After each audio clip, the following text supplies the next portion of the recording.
શિયાળો શરૂ થાય એટલે આપણા ઘરમાં શરીરને ઉર્જા આપે એવા વિવિધ પ્રકારના વસાણા બનતા હોય છે.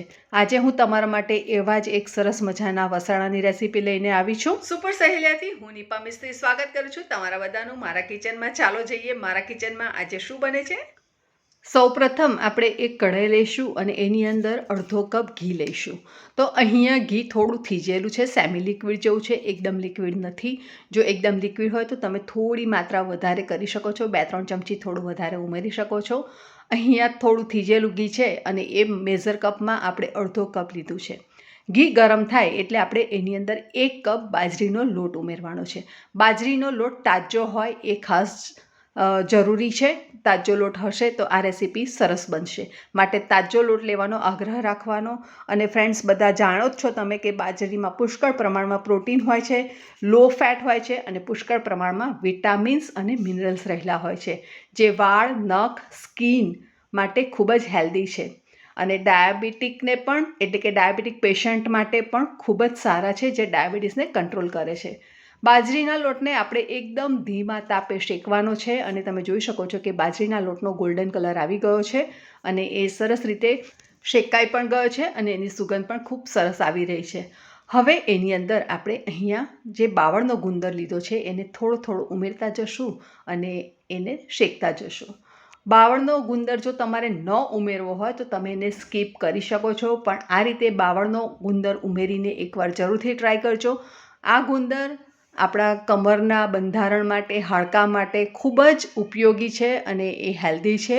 તો શિયાળા દરમિયાન આ ગુંદરનું સેવન ખાસ કરવું જોઈએ અને અલગ અલગ રીતે આપણે ગુંદર ખાવો જોઈએ. તો એના માટે ગુંદરની પેત અને ગુંદરના લાડુની રેસીપી અમારી ચેનલ પર અપલોડ કરી છે, તો તમે જોઈ શકો છો.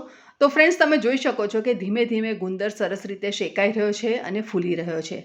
તો ગુંદર સરસ એકદમ ફૂલી જાય ત્યાં સુધી આપણે એને શેકવાનો છે.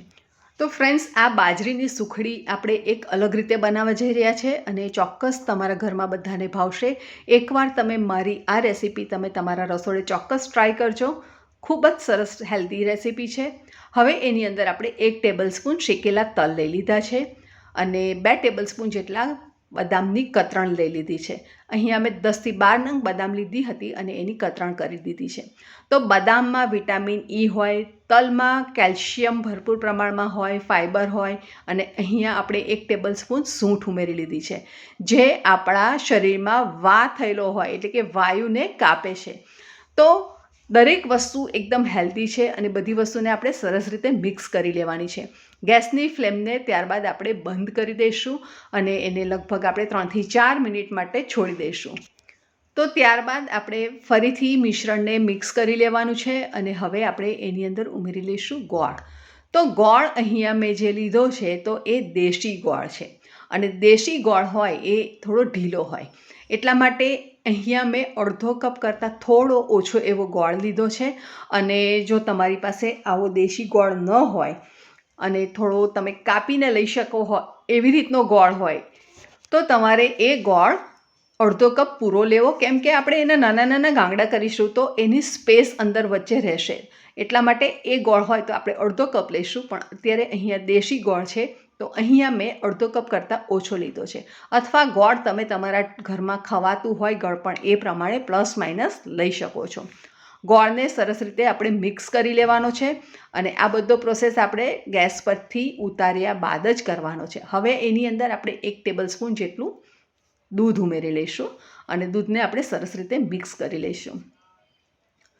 આ રેસીપી એટલી સરસ સોફ્ટ બનશે કે મોઢામાં મૂકતા જ ઓગળી જશે. તો નાના મોટા ઘરડા આપણા ઘરમાં નાનેથી મોટે દરેક વ્યક્તિને ભાવશે એવી આ રેસીપી બનવાની છે. તો અહીંયા હવે આપણે એક બટર પેપર ઉપર થોડું ઘી લગાડી દીધું છે અને એની ઉપર આપણે આ મિશ્રણ પાથરી દઈશું અને એને સરસ રીતે સ્પ્રેડ કરી દઈશું. ઉપરથી આ રીતે આપણે સરસ સપાટ થઈ જાય એવી રીતે એને સ્પેચ્યુલા ફેરવી અને એને સરસ સરફેસ બનાવી દઈશું. ત્યારબાદ એની ઉપર આપણે ખસખસ આ રીતે સ્પ્રિંકલ કરી લેવાની છે.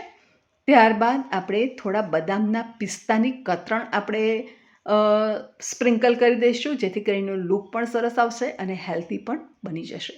તો ઘણા બધા આપણે હેલ્ધી ઇન્ગ્રેડિયન્ટ્સ લઈ અને આપણે આ રેસીપી બનાવી છે, જે ફૂલ પેકેજ બની જાય છે આપણી બોડી માટે. શિયાળા દરમિયાન.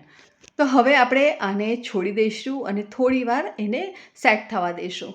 લગભગ 10 મિનિટ સેટ થાય ત્યારબાદ આપણે નાના મોટા તમને જેવા ગમે એવા આપણે પીસીસમાં કટ કરીને તૈયાર કરી લેવાના છે. અને એને આપણે ડબ્બામાં ભરી અને લગભગ 15-20 દિવસ માટે તો આપણે એને આરામથી રાખીને ખાઈ શકીએ છીએ. કદાચ તમે લાંબો સમય પણ રાખી શકો, પણ મારા ઘરે તો 1 વીક પણ મેક્સિમમ ચાલે. અને આ ક્વોન્ટિટી જો હું બનાવું ને તો 2 દિવસમાં જ સફાચટ થઈ જતી હોય છે. એટલે વધારે લાંબો સમય રાખવાનો વારો આવતો જ નથી. તો ફ્રેન્ડ્સ, કેટલી સરસ સોફ્ટ અને મોઢામાં ઓગળી જાય એવી બાજરીની સુખડી બનીને તૈયાર થઈ ગઈ છે. રેસીપી ગમી હોય તો વિડીયોને ચોક્કસ લાઇક કરો, તમારા ફ્રેન્ડ્સ ફેમિલીમાં શેર કરો અને હેલ્ધી આવી રેસીપી જોવા માટે સુપર સહેલિયાને સબસ્ક્રાઈબ ન કરી હોય તો સબસ્ક્રાઈબ